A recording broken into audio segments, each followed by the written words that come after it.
For hundreds of years, the Roman civilization came to dominate Western Europe and much of the Mediterranean. It left lasting impacts that remain to this very day. It is known across the world for its culture, military prowess, and its mythology. Or is it? Much of what is termed Roman mythology is in fact Greek mythology. Sometime before written Roman history, the Romans underwent a process of Hellenization. That process and the factors that led up to it means that we lost much of original Roman mythology. But there are glimmers of that myth lurking largely in the oversized legends of the founding of the great city and the twin sons of Mars, who would go on to gain everlasting fame. Join me as I explore the shadow of Roman mythology that has held its secrets for thousands of years. A tale where men and cities are not what they appear to be, in a mythology forgotten, even by the Romans themselves.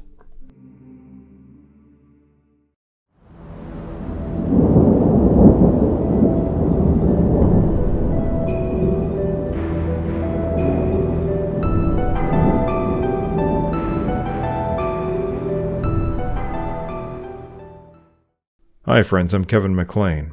Please give a like, subscribe, and consider supporting me on Patreon or PayPal. It really helps me to produce long, in-depth content like this. Much thanks to all of my supporters.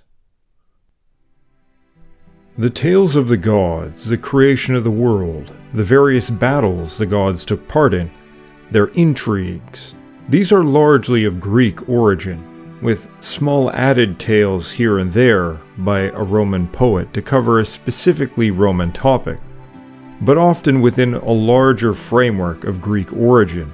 Think of the entire tale of the Aeneid for a good example of this. During a period before written Roman accounts, the Roman gods had been assimilated into this Greek mythology. The names of the Greek gods had been changed for Roman ones, but the general structure presented by Homer, Hesiod, and others remained the bedrock. Zeus became Jupiter, Ares became Mars, Aphrodite became Venus, Athena became Minerva, Hermes became Mercury. While some of these interpretations may have been grounded in some core aspect of the god, we know that in several cases the Roman god and his functions do not closely correspond to that of the Greek. But eventually this syncretism had its effect. The nature of Mars does not appear to have closely matched Ares.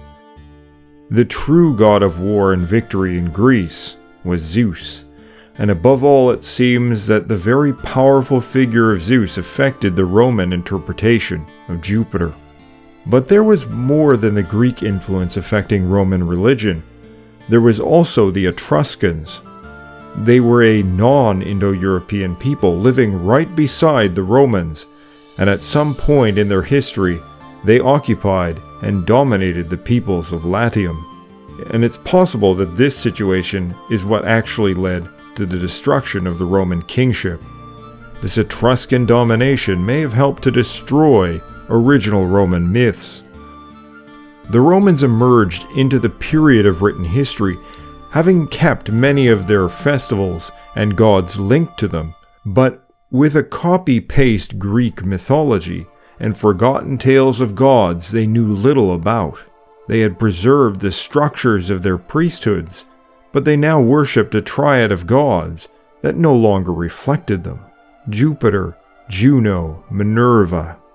This was the Capitoline triad of gods worshipped by the Roman state. When Rome emerges into the historical period, it appears to be a copy of that held by the Etruscans.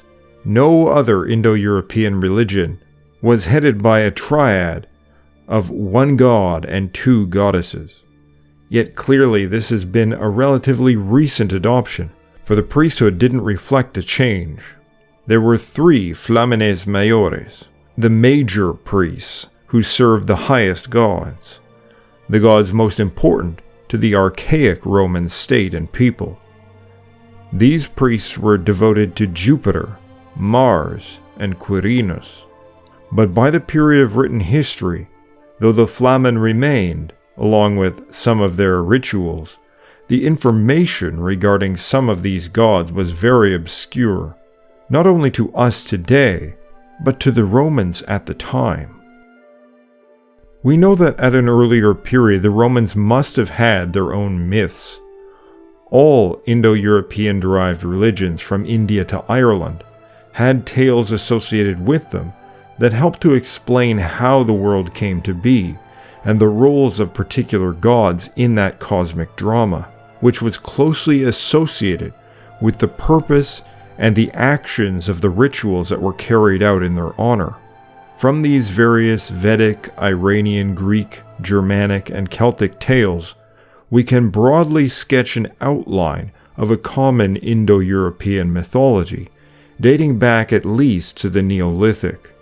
These stories were not simply meant as entertainment, but preserved ancient knowledge and gave purpose to the ritual acts.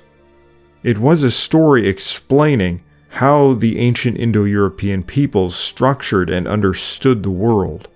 There is some evidence from both Vedic and Celtic sources that these stories were not at all separate from the rituals, but that the rituals themselves may have involved acting out these tales, with those involved taking the role of gods which also represented distinct roles in the community. And we actually do see some of this in preserved rituals in the Roman tradition, some of which involve people acting out elements of the tale. However, there are some traces of what was an earlier mythology.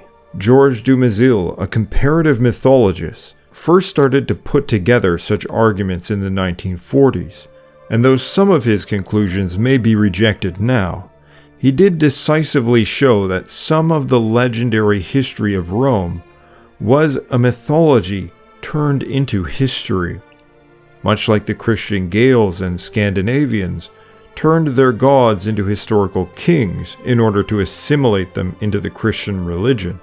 The same thing seems to have happened to the Roman religion, yet well before Christianity. Glimmers of this can be seen in the Aeneid. Though the overall tale is, like the vast majority of the Roman tales, filtered through a Greek structure, it nevertheless contains certain details and divergences which are not Greek. Virgil was drawing on some native traditions and ideas, but he may also have had political agendas as well, and not all of what he writes reflects the full tradition, or is anything more than his own speculations or viewpoints. One of these views is on the nature of Romulus, and it is indeed with the twin sons of Mars that we find the clearest shadow of an early mythology of purely Roman origin. As with many ancient legends that are widespread, there are numerous versions of the founding of Rome. Plutarch, Varro, and Dionysius of Halicarnassus record very similar accounts, however, that they believe are of largely Roman origin, and were widely believed in Latium itself. This story in its core does not appear to have imitated any Greek legends, and is one of the few significantly important Roman myths. Two brothers, the sons of the king of Alba Longa, named Numitor and Amulius, came into their inheritance. Though Numitor was the older and should have been ruler, Amulius seizes power and tries to ensure that Numitor will be forever subservient. Some accounts say that Amulius had Numitor's son murdered. Fearing for the life of his daughter Ilia, or Rhea Silvia, he had her become a priestess of Vesta, the goddess of the hearthfire, for these priestesses are sworn virgins, and thus she would not be able to conceive a son and give reason for Amulius to kill her. Yet when Silvia goes to the grove of Mars to fetch pure water for a ritual, a darkness covers the sky, and a specter appears to her, both great and beautiful, identified as a daemon or spirit of the god Mars. He forces himself on her and tells her that she would bear 2 sons that would far excel all men in valor and warlike achievement. When Amulius discovers she has given birth, he has the children gathered up, placed in a basket, and tells his servant to go down to the river and drown them.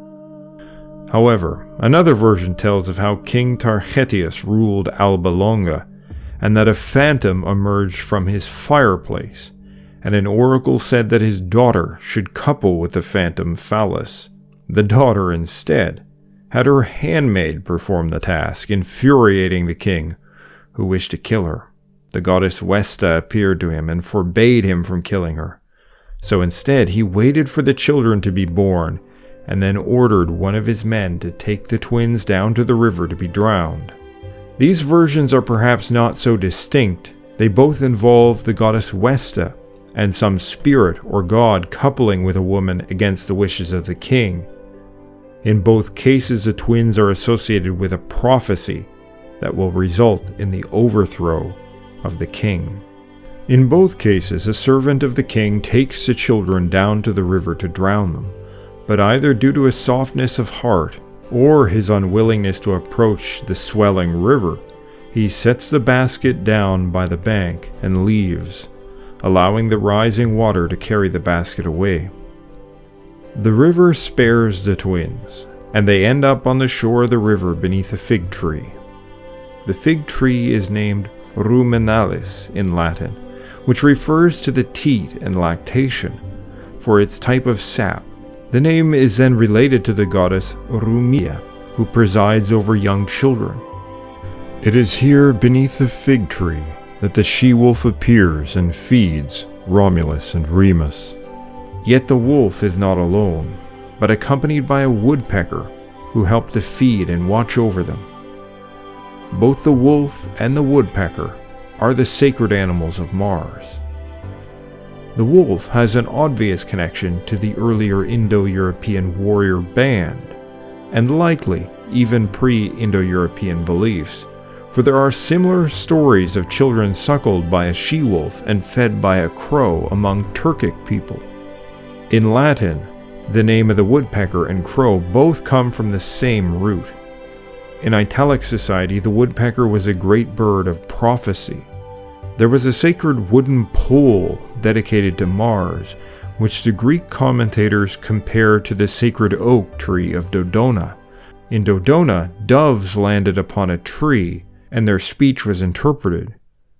The woodpecker landing on the wooden post would give oracles.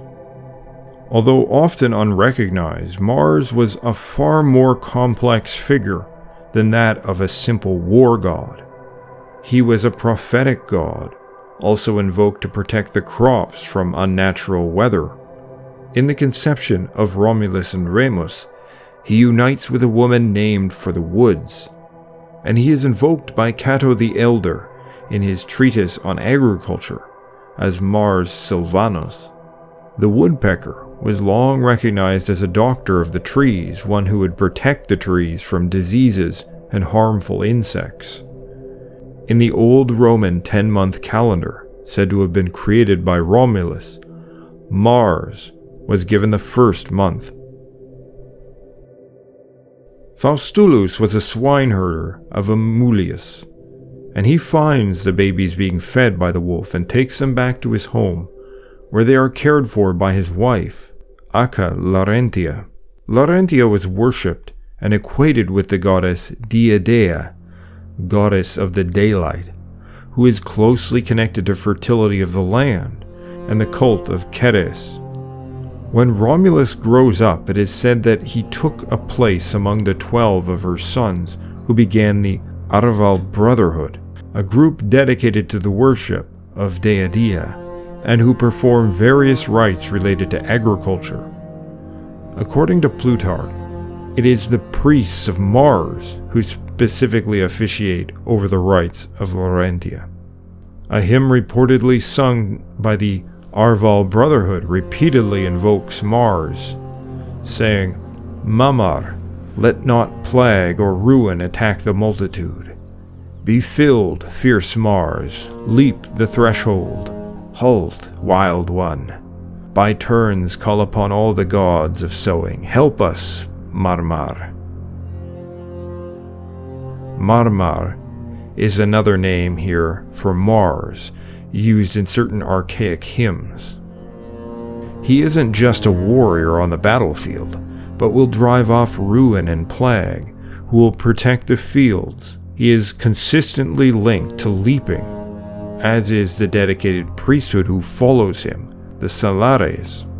That Romulus again and again is connected to agriculture and fertility of the land is a direct reflection of the role of his divine father. There is some insinuation that Amulius himself is the physical father of the twins, and that he raped Silvia. Nevertheless, Mars is clearly thought to be the spiritual progenitor.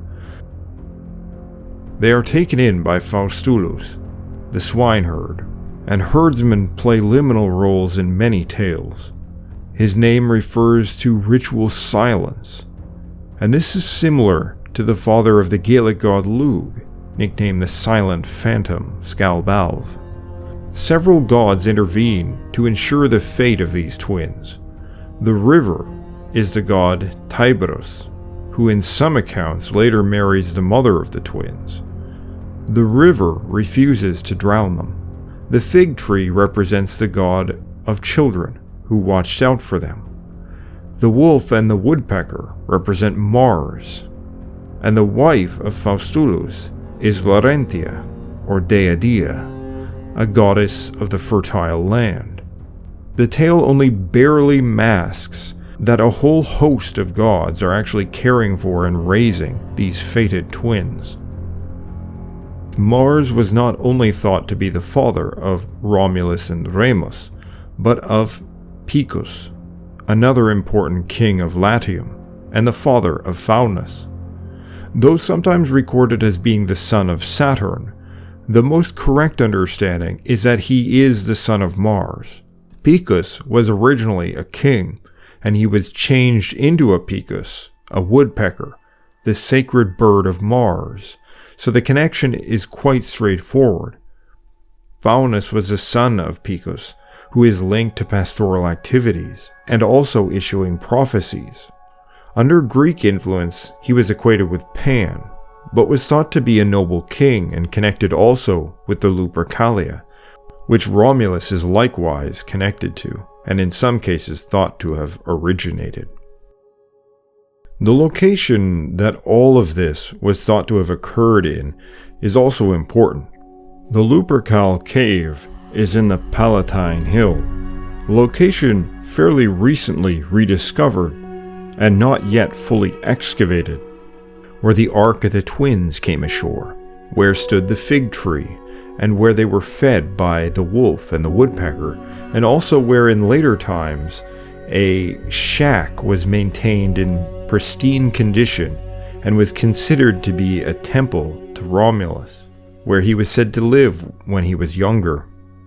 This area would later be the very core of Rome, and the seat of its most powerful, also close to the location of the Roman Forum and the Temple of Vesta. Right by the same spot was a grove and sacred spring to Faunus, grandson of Mars. In an account told by the Roman historian Livy, the Campus Martius, the field of Mars where the soldiers were assembled and trained, there happened to be a crop of grain growing upon it, ready for harvesting. But as the field was dedicated to the god, it was seen as improper to use it. Instead, the corn and straw was put into baskets and cast into the river, suspiciously similar to the tale of Romulus and Remus. Tales like this exist for other gods. Lugh's mother is named Ethnu, meaning a nut or kernel. His uncle is named Miach, referring to a bushel of grain. He is tossed into the water as an infant and rescued by the sea god. During the Christianization of the Rus, the statue of the god Perun was cast into the river. and the Vedic god Indra is abandoned and cast into the water, which refuses to drown him. All these gods are likewise linked to war and to the protection of crops. Yet perhaps another aspect to all of them is that they are linked to the power of growth and expansion, which also connects them to vegetation. So the twins begin their lives as pastoralists, herding animals and living a simple life upon the Palatine Hill with an earth goddess. But they both grow very quickly and become exceedingly manly and fearless. They were greatly talented in all things, and Romulus especially excelled in sagacity and judgment, herding and hunting. However, they got into a dispute with the herdsmen of Numa, who dwelt on the opposing Palatine Hill. When some of Numitor's herdsmen took the cattle, Romulus and Remus retrieved them and defeated the thieves in combat. But later, when Romulus was away to make sacrifices to the gods, for he was said to be greatly fond of sacrifice and divination, Remus was set upon by the rival herdsmen, captured, and brought before Numitor. In one version, it was said that Romulus and Remus were participating in the Lupercalia, and thus Remus was captured because he was dressed only in a loincloth and unarmed. Romulus gathers together the people to free his brother through an assault, and he invents the first basic form of the Roman military in the process, the Manipulares, a group of 100 men, led by one carrying a handful of shrubs tied around a pole. They end up learning that Numitor is their grandfather, and they vow to return him to the kingship. Leading an assault against Amulius, they defeat him, kill him, and restore Numitor to the throne of Alba Longa, fulfilling the fears that Amulius had before they were even born. It is also possible to see in this tale perhaps a more archaic version, where there is not simply the great uncle they overthrow, but the grandfather, or in fact the father, as in some versions Amulius is the father.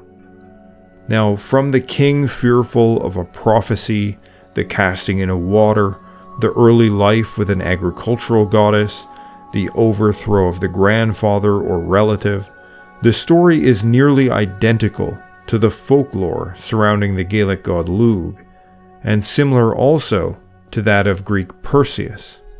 Its origin clearly belongs to a common Indo-European structure.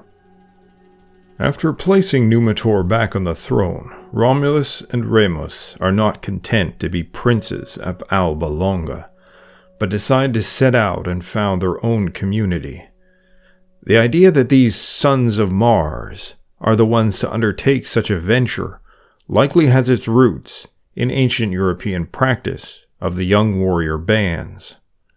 These young men, expelled from the community due to lack of food or women or other social issues, would take on the persona of the wolf, living in the wilds according to their own specific laws and following their own god, a fierce god of the outcast, of the wilds, of the warrior band. In ancient Italic society, that god was called Mars, or Mamers. Nobody is quite agreed as to the etymology of his name, but some link it to the gods called the Maruts in the Rig Veda, associated with storm winds. We have more than speculation that Mars was the god of such young men, for Strabo recalls that when the Sabines were facing famine, they realized that though they had dedicated some of their excess crop to Mars in the previous year, they did not dedicate their sons to the god. So, to alleviate the famine, they dedicated the young men to Mars and sent them out as colonists. Mars is both associated with the young warrior colonists and with alleviating the famine. He played a decisive role in the success or failure of crops. As the father of Romulus and the god of the young warriors, he is also the founder of cities and the god of the kings who first rule them. According to Dionysius of Halicarnassus, at the same time, the inhabitants being much increased in number, Numitor thought it good policy to get rid of some part of them, particularly those who had once been his enemies, lest he may have cause to suspect any of his subjects. And having communicated this plan to the youths, and gained their approval, he gave them, as a district to rule, the region where they had been brought up in their infancy, and, for subjects, not only that part of the people which he suspected of a design to begin rebellion anew, but also any who were willing to migrate voluntarily. The other account simply says that Romulus and Remus wished not to live in Alba Longa if they were not to rule, and so they gathered about them slaves and fugitives and criminals, those who were outcasts from society, living wild, and it is this warband of the unwanted who founded the city of Rome. Both accounts express a similar idea. It was in the same way that Indo-Europeans spread from the steppes of Russia to the highlands of Scotland, and how in later times the Greeks colonized much of the Mediterranean and the coasts of the Black Sea. But it is with the founding that trouble first arises. One account says it was intended as friendly rivalry at first, which went bad. But in either event, a hot contest brewed between the two brothers over who will decide where exactly to found the city. Each brother has his supporters. To prove who is the one destined to rule and to decide, they have a contest. Not sparring, nor racing, nor a game of wit or skill, but augury. The gods, through the flights of birds, will decide which one of them shall choose the place. Romulus sets himself up on the Palatine Hill, and Remus on the Aventine Hill. Whomever sees the most auspicious bird sign first is to be the winner. Remus spots 6 vultures, and Romulus, at first, spots nothing, or lies and says that he has spotted 12 vultures. When Remus comes, 12 vultures appear, and Romulus points them out and says, "You see, I have won." However, it is actually unclear who has won, as Remus has spotted them first, but Romulus has spotted the same bird in a greater amount. The two sides fight, and Remus ends up dead, along with their foster father and many others. Another version says that Remus agreed to accept defeat, but was bitter, and he mocks Romulus and leaps over his wall and obstructs his effort, leading either Romulus or Celer, one of his men, to strike him dead. Celer would later give his name to the elite bodyguard that surrounded Romulus called the Celeres. A mythical interpretation of this event yields surprising results. The name Remus is thought to be derived from Indo-European Iemos, meaning twin. In ancient Persian legend, the god Yama, a name derived also from Yemos, helps to create the world, and under the name of Jamshed is one of the most important kings in Persian legend. He masters both the gods and the demons and establishes the social order, as well as invents many arts and crafts. He is the god of the new year, having made a shining, golden bejeweled throne which he forces the demons to rise up in the sky and drive off the winter. However, when he grows too arrogant, he loses his divine aura and is overcome by enemies and cut apart. The Norse tradition knows Ymir, the primordial giant, whom Odin and his brothers Vili and Ve kill and create the world from his body. Preserved here in this guise of Roman history appears to be a tale of the same origin, with a figure known by the same name, with the city of Rome, representative of the cosmos. It suggests that the core of the tale of Romulus and Remus was not originally concerned with the founding of Rome, but is possibly a repurposed myth of the creation of the world. But this myth of the twin founders of a city spotting birds as a sign has an almost exact parallel in the myth of a Gaulish city over 600 miles northwest of Rome.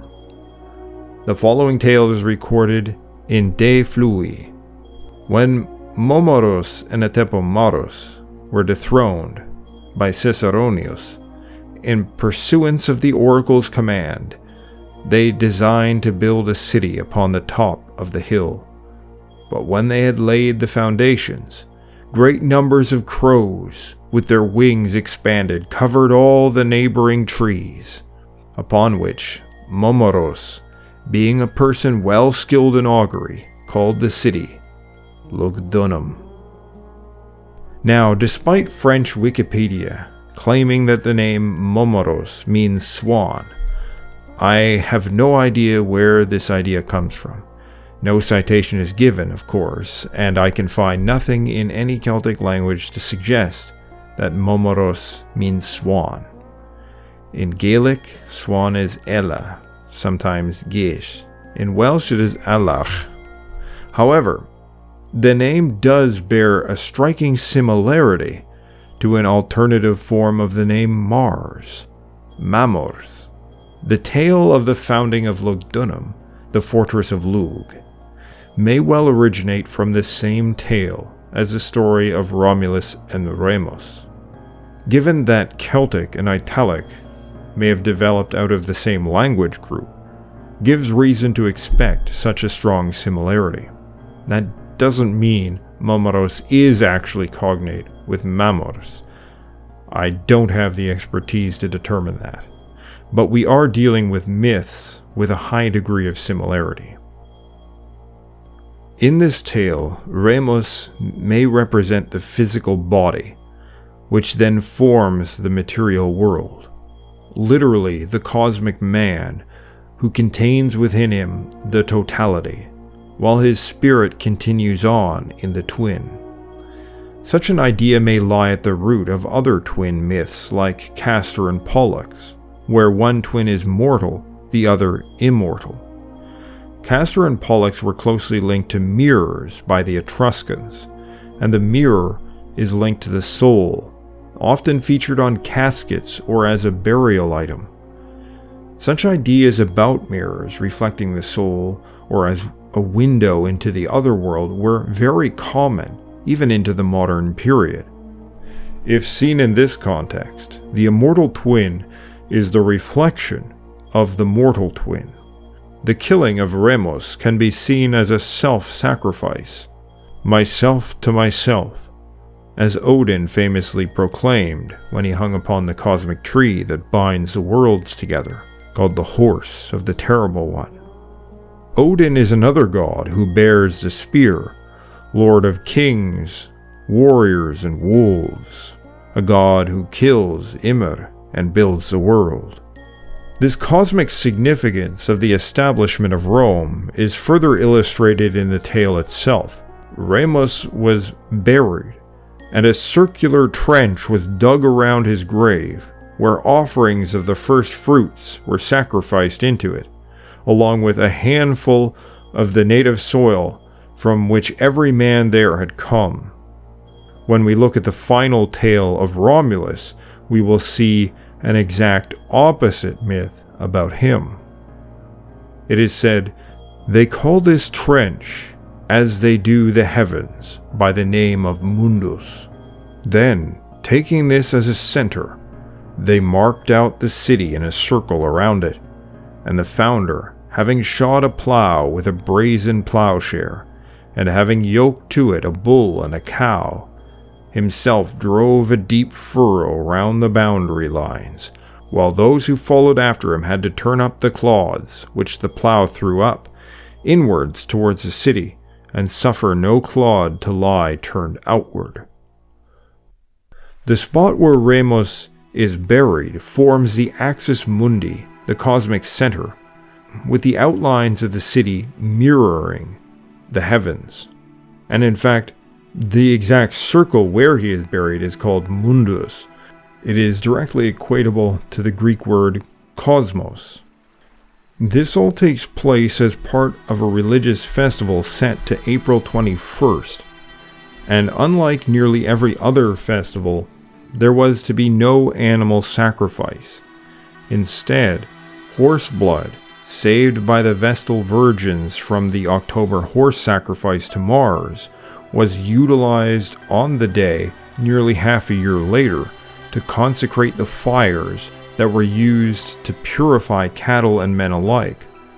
Romulus was said to have been the first one to light these fires of purification and to leap over the flames to banish and remove the guilt of his wrongdoing. Cattle were also driven between the flames for the purpose of driving off illness from them. These customs are identical to those which were held in Ireland at the festival of Beltane, set to the 1st of May by modern calendars, but in ancient times was very likely calculated by a full moon taking place after the spring equinox. So not only was the custom very similar, but the timing is also very similar to the Roman festival called Parilia. Parilia is thought to have been a pastoral festival, for it honors the gods called the Pales. They were likely twin gods in origin who protected flocks and livestock. In Sicily, there is known the twin gods called the Palici. They are likewise protectors of flocks, but they are also linked to oath rituals. But there appears to be yet another cognate of these gods, to be found in the north, the Lugi tribal confederacy, which at least in origin appears to have been Celtic. Tacitus relates that twin gods were worshipped in their sacred grove, which he relates to Castor and Pollux. They were known as the Alces. Because some have erroneously labeled the Lugi as Germanic, this has led to the Alces being understood as relating to the elk gods. However, because the name is actually Celtic, and the Celtic language drops the Indo-European P, the name in the pre-Celtic form is Palkis, cognate with the Roman Pales and the Sicilian Palici.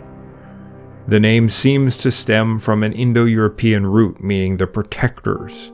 Is it a coincidence that a tribal group named for the god Lugh is found worshipping twin deities, cognate with those which happen to coincide with the date of the founding of Rome? It is said that Romulus was asked by the people to be king, and also that as a sign from heaven, lightning flashed from left to right, and that all kings afterwards were not acknowledged until there had been a clear sign from heaven. This relates to the divine nature of the king as a representative of the gods. Romulus was said to have been the best of augurs. He invented the litus, the auger's rod, and after him, all of the kings were the chief augurs. Similar ideas seem to have been held by Celtic and Germanic peoples, who feature kingly gods with birds of omen, such as the raven.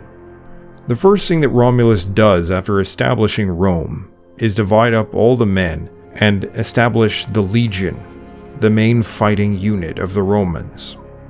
He then goes about to create all the basic social orders, and even the relationship between patron and client, as well as setting up the first laws. He welcomed fugitives from other nearby cities, establishing a shrine of asylum to gather people of Latium to Rome. The third policy of Romulus was to show mercy to people that they defeated in conflict, not to kill them, but to incorporate them. His royal powers were summed up as follows. For the king, he had reserved these prerogatives. In the first place, the supremacy in religious ceremonies and sacrifices, and the conduct of everything related to the worship of the gods. Secondly, the guardianship of the laws and customs of the country, and the general oversight of justice in all cases, whether founded on the laws of nature or the civil law. He was also the judge in person of the greatest crimes, leaving the lesser to the senators, but seeing to it that no error was made in their decisions. He was to summon the Senate and call together the popular assembly to deliver his opinions first and carry out the decision of the majority. These prerogatives he granted to the king, in addition, the absolute command in war. Romulus and the institution of the king represented the totality of the social order, and the one with the force to rise above it all, to rule over the chaos.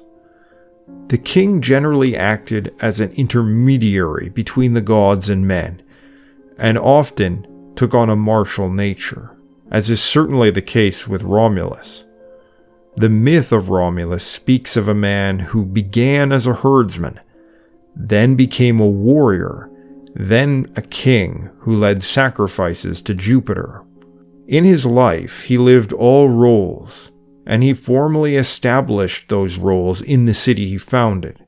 The Regia was a building next to the temple of Vesta, and was the ancient house of the king, said to have been established by Numa.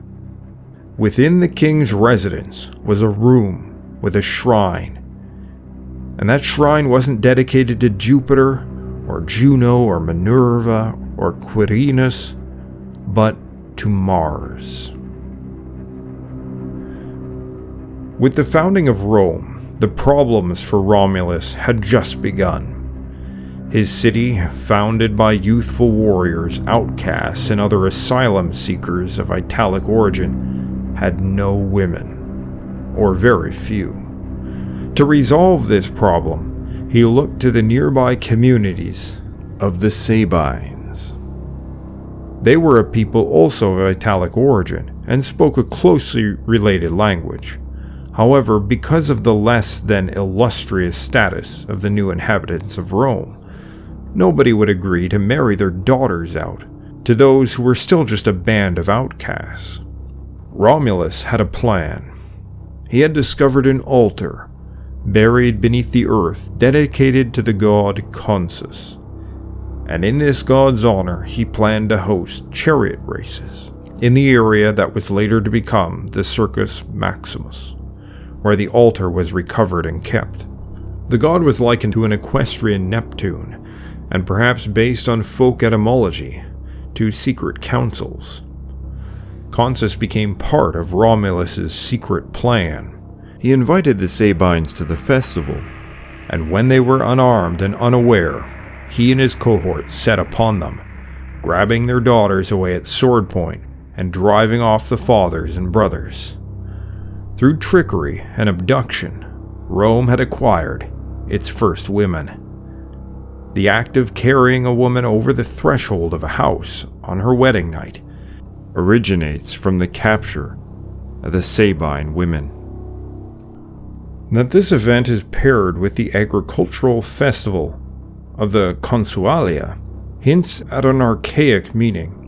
Consus is believed to have been a god of grains and of storage of grains specifically, and also to secret council. The Flamen Quirinalis and the Vestals officiated his rites. He is closely connected with the goddess Ops, and his primary festivals were concerned with reaping and sowing of grain. The abduction of the Sabine women correspond to the reaping of the fields and the taking of the grain. In Persian and Norse myth, the first man and woman come from trees. One of the races of man was also said to have come from ash trees, and there may be a similar connection here, and we have already related a tale of grains from the Campus Martius being tossed into the Tiber in baskets akin to the fate of Romulus and Remus. The notion of marriage, called feriate, which Romulus was said to have created the laws around, was thought to be named after the word for spelt, far, an ancient form of grain. Dionysius relates that as Greeks began sacrifice with barley, the most sacred grain for the Romans was spelt. As the married man and woman shared the responsibilities in the sacred rites, Their union was represented by the grain. Consus was not the only god paid respects at the Consualia, but he was honored together with Mars, who aided in protecting the fields and harvests from blight and unfavorable weather, and is also closely linked to horses and horse racing. It's interesting that a festival in legend linked to Consus and Romulus is held in honor of Consus and Mars. After the capture of the Sabine women, the Sabine men eventually make war on Romulus and his people. He faced Acron, king of the Cainenenses, and defeated him in single combat, dedicating his victory to Jupiter.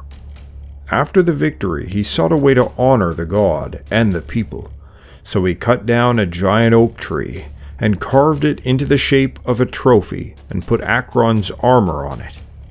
Wreathing himself in laurel leaves, he then took the trophy upon his right shoulder and paraded it through Rome, creating the first military triumph and establishing the worship of Jupiter Feretrius, to whom was dedicated the arms and armor of honorable enemies killed in single combat, and was also a witness to oaths, contracts, and marriages.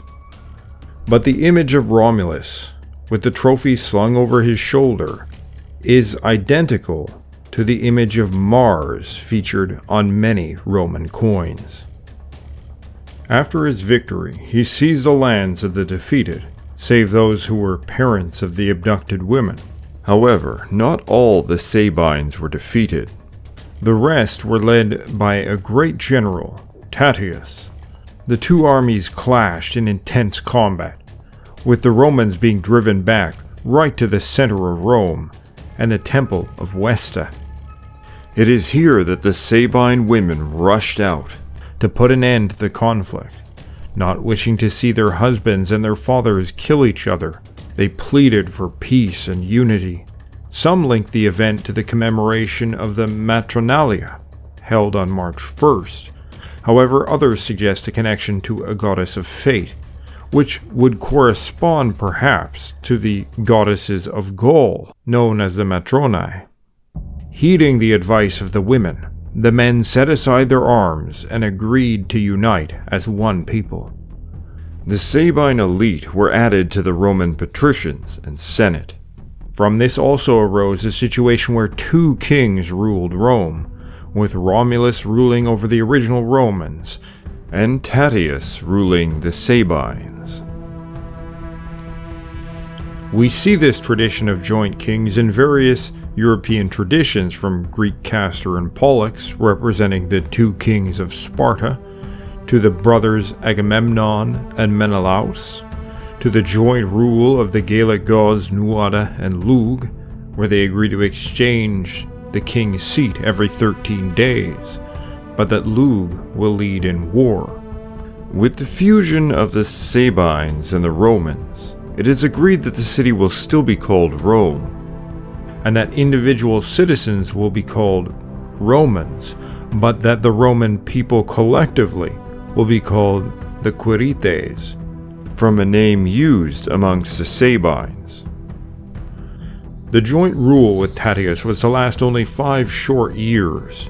Friends of Titus robbed and murdered Lavinian ambassadors, and though Romulus was for handing the culprits over to them for justice, Titus refused, greatly angering Romulus. The families of the slain ambassadors then managed to murder Titus in return. After this, Romulus was again sole ruler of Rome, and he grew more and more powerful. Some said that Romulus invented the consecration of fire, and established the Vestal Virgins, as well as the litus, a staff used in augury.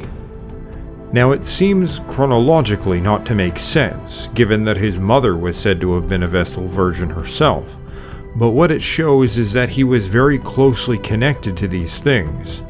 And we see that the later house of the king, established by Numa, was positioned right beside the temple of the Vestal Virgins. And this is also reflected in the myth of his birth, in how tightly connected he is to this goddess. We saw the tale regarding the creation of Rome, where he created a purifying fire which cleansed men and cattle alike, and his conception generally involves some mix of fire and water, a theme that comes up several times in relation to Rome in obscure ways. One of the punishments he was said to deal out to people was to keep them from fire and water, which may mean that he prevented them from obtaining purification. During a plague and blight that strikes Rome, it was said that Romulus performed a lustration upon the gates. A lustration is a type of sacrifice that purifies. Fundamentally, it drives away destructive spirits. Lustration rites seem to have been archaically linked to Mars, especially in the form of the Suoeterilia, a procession and sacrifice of a pig, sheep, and bull. Cato the Elder records an invocation to Mars at just such a lustration. Father Mars, I pray and beseech thee that thou be gracious and merciful to me, my house, and my household, to which intent I have bidden this Suoeterilia to be led around my land, my ground, my farm, that thou keep away, ward off, and remove sickness, seen and unseen, barrenness and destruction, ruin and unseasonable influence, and that thou permit my harvest, my grain, my vineyards, and my plantations to flourish, and to come to good issue. Preserve in health my shepherds and my flocks, and give good health and strength to me, my house, and my household.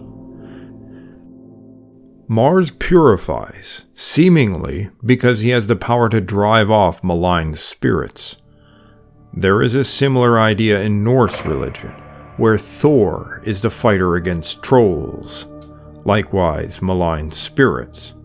Lugh drives off the Fomorians, and specifically defeats the power of the evil eye, possessed by his grandfather, which causes trees and plants to wilt beneath its gaze. It is well known that among the Gauls, Mars was often ascribed healing functions. In fact, it often seems to have been a primary association. And it is for the exact reasons which Cato calls upon Mars. Mars, through his strength, can purify by driving off the bad. The idea may be connected to the conception of the twins, when Rhea Silvia goes to fetch water from the grove of Mars for ritual use.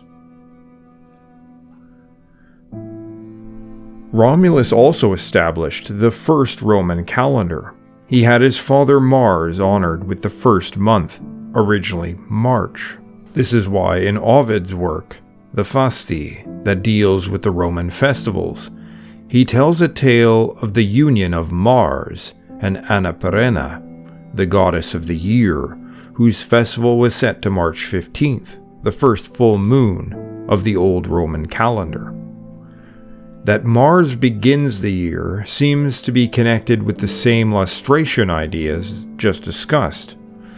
It is Mars who must drive off the bad spirits of the old year and bring forth the new. This is further shown in the festival for the purification of weapons, the Armi Lustrium, held on March 19th, quickly followed by the Tubi Lustrium, the purification of the Tubi, on the 23rd. Now this was a type of sacred trumpet, used either in war, sacrifice, or both, and the use of noise-making instruments such as horns, bells, or drums during sacrifice is also intended to drive off bad spirits. These trumpets were purified by Mars in a ceremony that took place in a building called the Shoemaker's Hall. The Sali would then dance through the streets. In the Welsh story, Sydd and Saelis, the two brothers need to communicate secretly so that the evil spirits do not hear them, and in order to do this, they try to use a special trumpet. But the bad spirits are interfering with it, so that they cannot understand each other through it. Thales purifies the horn with wine, driving out the bad spirits. Thales is generally understood to represent the god Lugh. Elsewhere in the poems of Taliesin, there is made mention of the golden pipes or horns of Thay, referring perhaps to the Carnacs. But further, Thay is also linked to shoemaking. A shoemaker's guild in Spain made a dedication to Lugus. In Welsh myth, Thay sews a shoe, and on a coin from Roman Gaul, a god is depicted wearing armor, with a trident in one hand and a raven in the other, identified only by the title Sutor Augustus, meaning divine shoemaker. All this is very mysterious and can't be dealt with here, but given the number of other similarities observed thus far, is it really a coincidence? One of the rituals of Mars, which exactly corresponds to a tale involving Lugh, is carried out in a shoemaker's hall. In some very archaic period, it seems Roman Mars was also linked to the shoe. His leaping priests are certainly going to want to wear something on their feet after all. In Norse myth, Odin's son, Vidar, the one who slays the wolf and thus saves the cosmos from total destruction, is also connected to the shoe in myth and cult. So now that Romulus was again sole king, he led the invasion and takeover of many nearby people. In his greatest victory, he was said to have killed thousands of soldiers with his own hands, a day that corresponds to the October horse sacrifice to Mars. This was said to have been his final battle. An interesting point, because the October horse sacrifice is believed to have marked the close of the military campaigning season, as well as the harvest. It is the only known horse sacrifice in Roman tradition, which is very significant because in other Indo-European societies, the horse was especially linked to the king. Chariot races were held in which the horse on the right side of the winning pair was sacrificed to the god in a very peculiar way. It was first pierced with a spear, and then it was cut apart, with the head as a prize between two combatants. The tail was taken to the temple of Vesta, and its blood sprinkled on the fire of Rome, possibly to purify the fire. They seem to have also taken the blood from the horse and kept it for use in the Parilia the following year as an ingredient for the purifying flames. This makes the slain horse part of a purification ritual, a theme again closely linked to Mars. In its most archaic form, it may have been a ritual closely linked to the king. Romulus was likewise said to have established horse races called the Equiria on February 27th and March 14th in honor of Mars, making Mars the god most connected to horses in the ancient Roman religion. The horse was never used much in Roman warfare, and many equestrian terms in Latin actually are borrowed from Gaulish. However, the Caleres, the elite unit which Romulus was said to have established and surrounded himself with, were said to fight on horseback or on foot, depending on the terrain. The horse connection may be a very archaic one with Indo-European roots rather than specific Roman practice. As the rule of Romulus went on, he was said to become more and more oppressive, more like a tyrant and less like a king. He had people surrounding him that would keep the populace back with sticks and bind anyone upon his command. The idea of the king who also loses his favor towards the end of his rule is also mirrored in the myths of the Persian king Yama. It is primarily, however, at this late point in his story that the legend of Romulus is blurred substantially with Roman political agendas. According to Plutarch, when Numitor died, Romulus, quote, taught the influential men at Rome also to seek after the form of government, which was independent and without a king, where all in turn were subjects and rulers. For by this time, not even the so-called patricians had any share in the administration of affairs, but a name and garb of honor was all that was left to them, and they assembled in their council chambers more from custom than for giving advice. It seems illogical that the autocratic king would suddenly be promoting self-rule, nor does it correspond to the picture painted by Plutarch himself. This does, however, seem to reflect the, at that time, current political trend in Rome, which was already well into the imperial period when Plutarch was writing his parallel lives. The emperors had increasingly taken power away from the Senate and turned them into a symbolic institution, while of course claiming to rule on behalf of the people. All sources, at least as far back as the poet Ennius, writing in the 2nd century BC, record a dramatic scene at the end of Romulus's reign as king. It is said that one day, Romulus assembled the people at the Goat's Marsh, part of the Campus Martius, the field of Mars. Suddenly the light of the sun vanished. Great thunder rent the sky. The wind wolf howled, the rain pelted down, and the lightning broke the darkness in terrifying flash. The king was enveloped by mist and darkness. The people scattered in every direction, fleeing the scene. Everyone forgot about their king. When the sky cleared and the sun came out from behind the terrible storm clouds, and everyone began to look for Romulus, he was gone, never to be seen on earth again.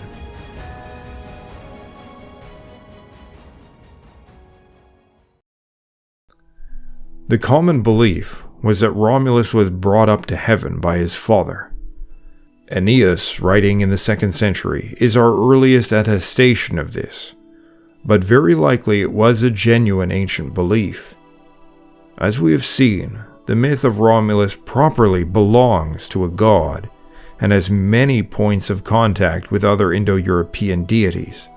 His apotheosis occurs in a storm, suggesting that he and his father Mars were anciently connected with the storm. Martial gods were linked to storms across the Indo-European world. Mars is asked to avert bad weather, to drive off bad spirits, and to protect the crops, all things that other gods like Thor, Indra, Lugh, and Perun do. As first king and son of Mars, it is possible that Romulus represented an incarnation of the god, or that much in his tale once belonged to the story of Mars. Mars is placed in special connection to the ancient king, is the only god to receive a horse sacrifice. He has a shrine within the house of the king, and his son was believed to have been the first king. Despite Jupiter being the father of the gods and likely the general ruler of heaven, it is Mars who was the progenitor of kings and the father of Rome. Despite the myriad connections between Mars and Romulus, many Roman historians and poets record a different association. After Romulus disappeared from the Campus Martius, Plutarch and others say that a man of the noblest birth and the most trustworthy character and closest of friends with Romulus, Iulius Proculus, claimed that he saw Romulus coming down the road. The king spoke to him, told him that after founding a city destined to be the greatest on earth for empire and glory, I should dwell again in heaven. So farewell, and tell the Romans that if they practice self-restraint and add to it valor, they will reach the utmost heights of human power, and I will be your propitious deity, Quirinus. Something very similar is recorded by Dionysius of Halicarnassus, and of course poets like Virgil and numerous others. There is little doubt that people came to believe this, but besides these claims, there is no other reason to think that equating Quirinus and Romulus was of ancient origin. Firstly, the encounter itself has the ring of something written in the later part of the 1st century BC. No real folk account speaking about Rome's destiny as an empire was carried over hundreds of years. It is absurd to think that before the notion of empire, that Romulus would have been speaking about it, and that somehow this account survived intact word for word. Other associations that we have examined so far make sense as they survive in cult practice or general concepts, not direct recited statements that speak of political concepts not even dreamed of during the age they claim to come from. Secondly, there is nothing in the way of archaeology to support this equation. There is no ancient inscription from the temple of Quirinus naming him Romulus.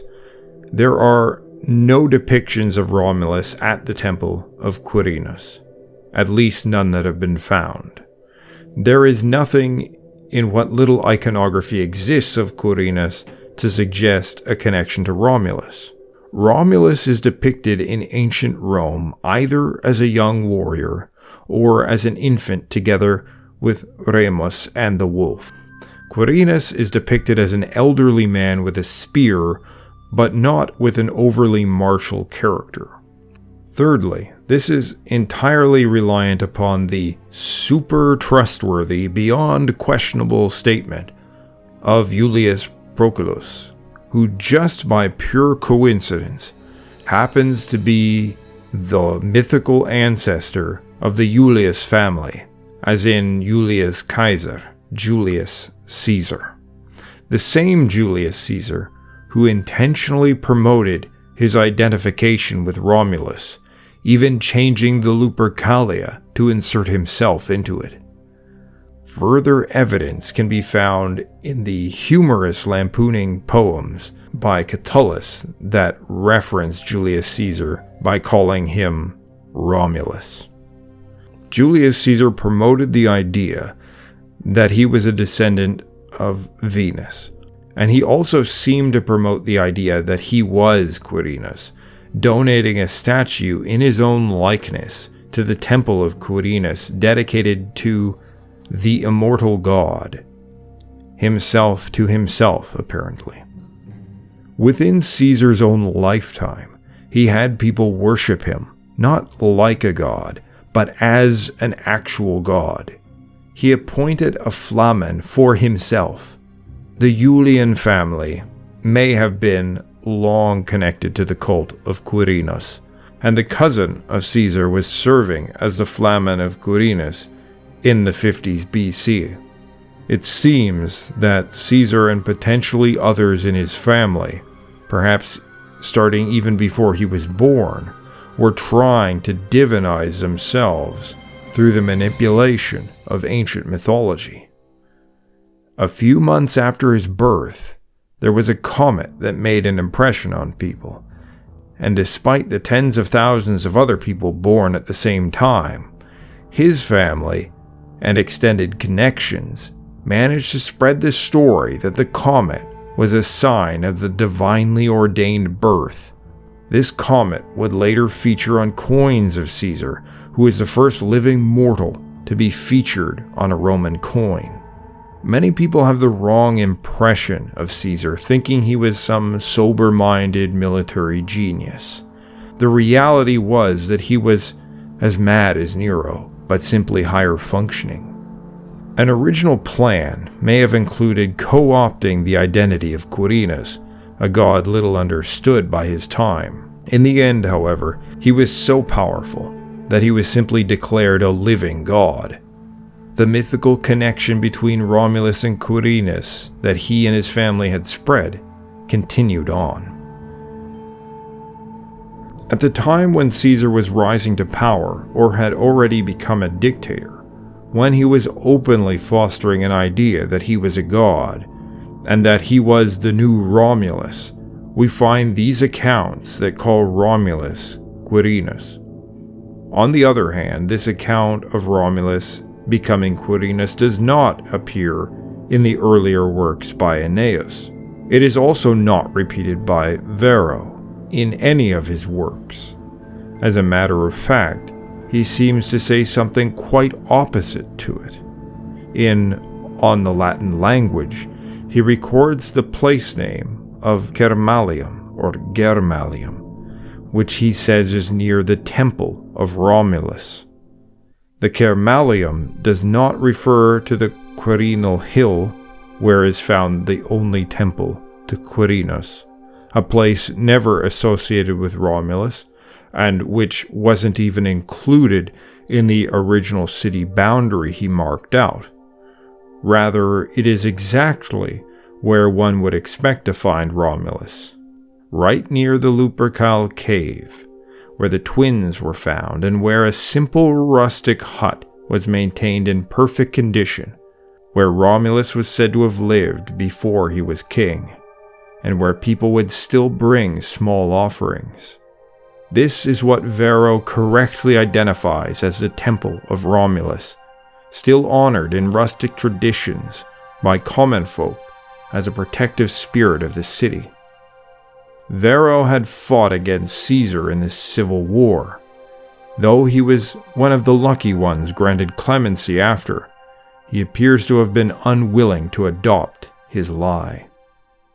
While a later account forces a match between the disappearance of Romulus and the celebration of the Quirinalia, the only festival named for Quirinus, all earlier accounts, even Plutarch, are agreed that Romulus disappeared on July 7th, and that the festival corresponding to his disappearance involves people going to the Campus Martius, near the Goat Marsh, and shouting random names, reenacting the time when Romulus disappeared in the great storm, and everyone was blinded by darkness, lost and confused. We don't know very much about Quirinus, but what we do know is that he was thought to be a type of Mars, associated with the society of Rome. A Greek account called him the Mars who governs peace. His name is thought to be linked both by ancients and modern scholars to the Quirites, which refers to the Roman citizens together in peace. The Quirinal Hill was a Sabine residence, and why Romulus should be equated with a Sabine god is never explained. The worship of Quirinus is thought by all accounts to have been started by Numa, a Sabine king, who brought rule of peace to Rome and instituted the civil society, as opposed to the martial society of Romulus. He is also clearly a divine figure of high virtue. He built the temple and established the worship of Janus, whose temple marked periods of war and peace, and Janus is sometimes linked to the epithet Quirinus. The god is closely linked to the myrtle, and myrtle was used as a crown for those who achieved victory without fighting. Numa came from a town called Cures, which is linked by many ancient writers with the word for Quirites, and Numa was said to have also had a personal residence on the Quirinal Hill. In one tale, he captures Faunus and Picus, and forces them to divulge a secret to avert thunder and lightning, and they call down Jupiter. Jupiter demands that it be averted with heads, but Numa, with the help of his goddess lover, Egeria, manages to put one over on the god through wordplay, and therefore avert human sacrifice. As with Romulus, these are not tales of a real king, but a divine figure, summing up the rule of both Romulus and Numa. Roman historians said that Romulus was the rule of war, and Numa was the rule of peace, effectively mirroring the Greek account that calls Quirinus the Mars who ruled during peace. Now, it isn't conclusive, of course, that Numa is to be equated with Quirinus, who appears to have been a god of civil society. But certainly Numa, who is thought of like a god, and who had a residence on the Quirinal Hill, is far more likely a candidate for being related to Quirinus than Romulus. Romulus was the son and mortal embodiment of the father of the Roman people, Mars. If Romulus really had been Quirinus, then there would have been a shrine to Quirinus in the Regia, the house of the king. Instead, there is a shrine to Mars. But there is yet another account of the death of Romulus, and perhaps not less important. Some disputed that he disappeared in this way. Some said that he was murdered by the senators who came to hate his kingship. While they were gathered with him, they killed him and tore him to pieces. And each senator took away a piece of his body in their togas and buried it somewhere in the city so that it was never found. As odd as this may sound, this tale takes us back to the Indo-European link with Yamos. In Persian myth, Yama was killed by being cut apart. After his death, according to Zoroastrian scriptures, the rule was divided between 3 other gods in 3 separate functions: priest, warrior, and producer. Yama, as king, represented the totality of these roles, just as Romulus did. There is a similar dynamic in Norse myth, for Odin kills Ymir and divides up his body to create the world, but he does this as one of 3 brothers, Odin, Vili, and Ve, each of which may represent a different role. Odin means inspiration, Vili means will, and Ve means sacred or perhaps temple. This is further illustrated when they give life to the first man and woman. Odin gives them spirit or breath, Vili gives will or intelligence, and Ve gives them countenance, or perhaps understood as definitive form. In Gaelic myth, Lugh is killed by the 3 grandsons of the Ólathir, and Ireland is divided into 3, and the 3 rule as kings in turn, unable to fill the original role of the singular great king. After Romulus and before the rule of Numa, there was a period of a year which was called the interregnum, where power rotated between members of the Senate. Some Greek kings also have such a legend. Pelops was divided up and served to the gods at a feast, and later restored, which seems to be a reversal of the same type of story. The idea may be connected to the belief that the body of the king represents the community in a very real way, and even after death contains such power, especially protective power and fertility related to the land. The body of the king, taken to represent every part of the cosmos, and in this specific case, the defined boundaries of the city. If there is a difference between Romulus and Remus, it may be that Remus is represented as the axis and Romulus is the extended region. It is difficult to separate the layers of meaning throughout this whole tale. One could read it as having been a legend based on the myth of a god, or a legend that represents the cosmic myth on the human and local level. In any case, it demonstrates that in the original Roman mythology, Mars played an important role in the ordering of the cosmos, and the story of Romulus shares important aspects with other Indo-European gods. It disproves some claims by scholars such as Georges Dumézil, while also reinforcing some other of his ideas. The main flaw, I believe, in understanding the Indo-European king was to attempt to squeeze the king into being a priest king. In reality, he was a priest, he was a warrior, a judge, a producer. He was everything. He was a representation of perfection, of the divine come down to earth. He was the cosmic man. Thus, the great Romulus ascended the sky with his father. I hope you like this video. Don't forget to give a like, subscribe, and consider supporting me through Patreon or PayPal. It takes an exceptional amount of time to do this kind of research and to prepare a decent video along with it. So I would appreciate any and all of your support. All the best to you, and as always, stand tall.